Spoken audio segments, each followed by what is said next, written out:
पुण्य भूमि उत्तराखंड, जिसके चारों धाम पवित्र सलीला नदियाँ, मन को पावन करने वाली हिमालय की सुंदर सुंदर चोटियाँ, जहाँ आकर संपूर्ण भारत के लोग अपने जीवन को धन्य मानते हैं। केदारनाथ धाम भारत के उत्तराखंड राज्य के रुद्रप्रयाग जिले में स्थित है।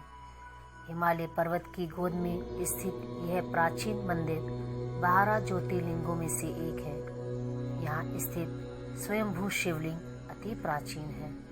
आदि शंकराचार्य जी ने इस मंदिर का जीर्णोद्धार करवाया है। दूर दूर से लोग इस पावन पवित्र धाम के दर्शन कर अपने जीवन मूल्यों को सार्थक कर अपनी संस्कृति व परंपरा से जुड़ते हैं। उत्तराखंड की यह पवित्र भूमि, जहाँ पूरी दुनिया मोक्ष व शांति के लिए आती है, वहीं कभी कभी अचानक हुई त्रासदी से बाहर के ही नहीं बल्कि वहाँ के लोगों को भी बहुत बड़ी क्षति का सामना करना पड़ता है। ऐसी एक त्रासदी 16 जून 2013 में केदारनाथ के ठीक ऊपर चोरावाड़ी ताल में बादल के फटने से आई। ऐसा तेज सैलाब आया कि हजारों जिंदगियों को बहा कर ले गया। लोग जहाँ थे वहीं उसी स्थान पर निस्ते नाबूद हो गए, बिना ताबूत के ही जमीन में धंस गए। कितनी माँओं की गोद सूनी हो गई, कितने ही लहरों में बहकर ठोकरें खाते हुए मोक्ष को प्राप्त हुए। ऐसा भयानक मंजर जो किसी की भी रूह को कपा देने वाला है। मंदाकिनी के तेज बहाव में ताश के पत्तों की तरह बड़ी बड़ी इमारतें ऐसे ढह गई जैसे कागज के टुकड़े गिर रहे हों। मंदिर परिसर के चारों ओर पूरी तरह से पानी और पत्थरों के टुकड़े ही नजर आ रहे थे। ऐसा लग रहा था जैसे प्रकृति आज महाप्रलय का आह्वान कर रही हो। सांसें थम जाती हैं आज भी जब उस मंजर के बारे में सोचते हैं। रूहें कांप जाती हैं जब चारों ओर बिखरे हुए शरीर को देखकर, जो ना जाने कहां कहां से आए होंगे।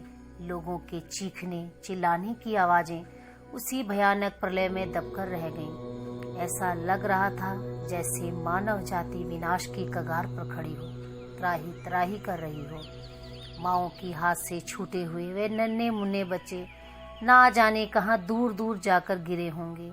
इतना ही नहीं, प्रलय के थमने के बाद भी जो लोग बच गए वह किसी तरह से कई दिनों तक चलते चलते अपनी मंजिलों तक पहुँचे। भारतीय सेना के 10,000 से अधिक जवान, 45 गोताखोरों और 43 एयरफोर्स के विमानों ने लोगों को बचाने के भरसक प्रयास किए। 1,10,000 लोगों को अपने घरों तक सुरक्षित पहुंचाया गया। अपने घरों तक पहुंचने के बाद भी वह लोग इतने सहमे हुए थे कि उस मंजर के बारे में सोच सोचकर चीखने चिल्लाने लगते थे, जैसे मानो काल अभी भी उनके सामने खड़ा हो। स्वयं सेना के जवान भी जब उन शरीरों को, जो कि मोक्ष को प्राप्त हुए, जब समेट रहे थे तो वह भी कांप जाते थे। आज भी लोग उस प्रलयकारी मंजर के बारे में जब सोचते हैं तो उनकी आंखों के आंसू नहीं थमते हैं। बहुत कुछ चला गया इस प्रलय में, महीनों लग गए इस तबाही के मंजर को समेटते हुए। 10 सितंबर 2013 में मैं महेश लोहानी दोपहर के समय जब केदारनाथ के गर्भगृह में पहुंचा तो मन में एक विचार आया कि जो लोग इस त्रासदी में मोक्ष को प्राप्त हुए, उन हजारों लोगों की याद में एक ऐसा 100 बिस्तर का सर्व सुविधाओं से युक्त धर्मार्थ अस्पताल का निर्माण हो, जिसमें भारत के 28 राज्यों, 9 केंद्र शासित राज्यों के कुल 37 भवनों का निर्माण किया जाए। उस पावन स्थल पर बैठकर, जबकि मुझे मालूम था कि ना तो मेरे पास भूमि है और ना ही धन, उसके बावजूद भी यह अकल्पनीय संकल्प मैं ले बैठा।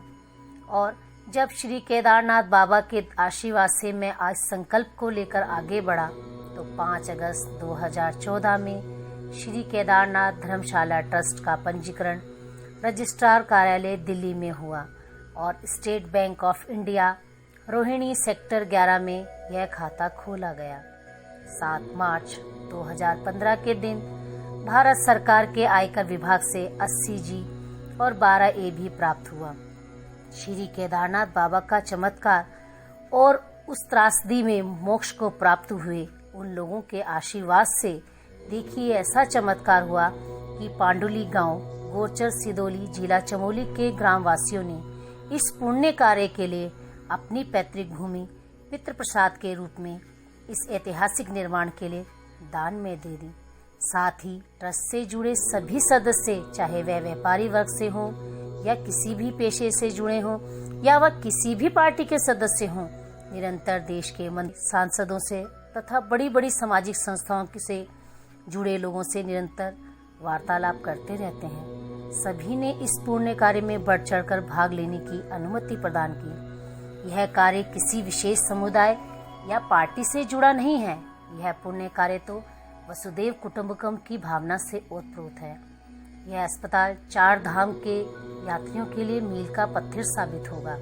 देश विदेश के तीर्थ यात्रियों का इससे बहुत लाभ होगा। यहाँ एक संग्रहालय बनाया जाएगा जिसमें उन सभी तीर्थ यात्रियों के चित्र व विवरण रहेंगे जो 16 जून की त्रासदी में ईश्वर के चरणों में शरणागत हुए। एक अखंड ज्योति अनंत काल तक उनके नाम से प्रज्वलित रहेगी। इस पुण्य कार्य की प्रेरणा श्री केदारनाथ धर्मशाला ट्रस्ट को अपना घर आश्रम भरतपुर के संस्थापक वीएम भारद्वाज और उनकी पत्नी माधुरी भारद्वाज से प्राप्त हुई,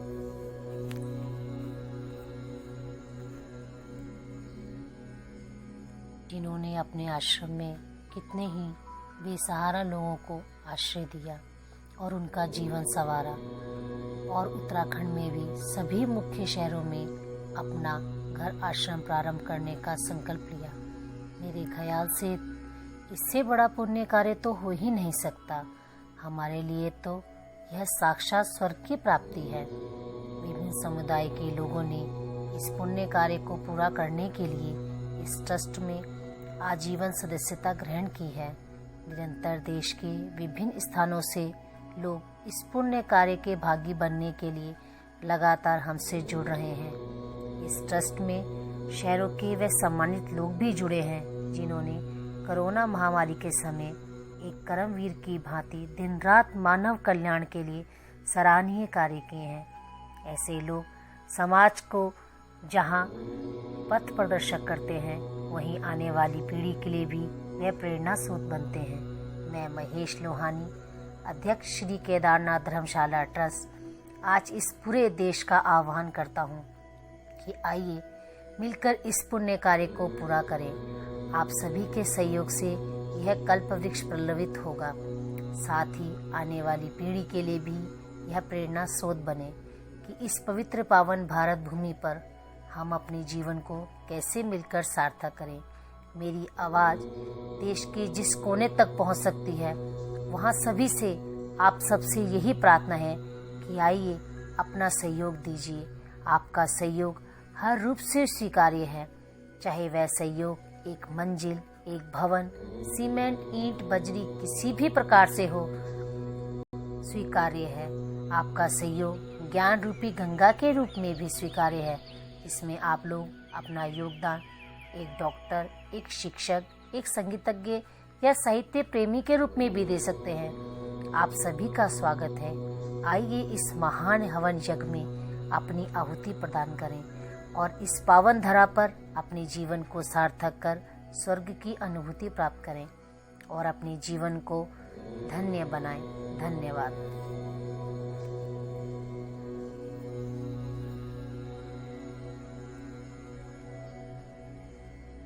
नमस्कार। पुण्य भूमि उत्तराखंड, जिसके चारों धाम, पवित्र सलीला नदियाँ, मन को पावन करने वाली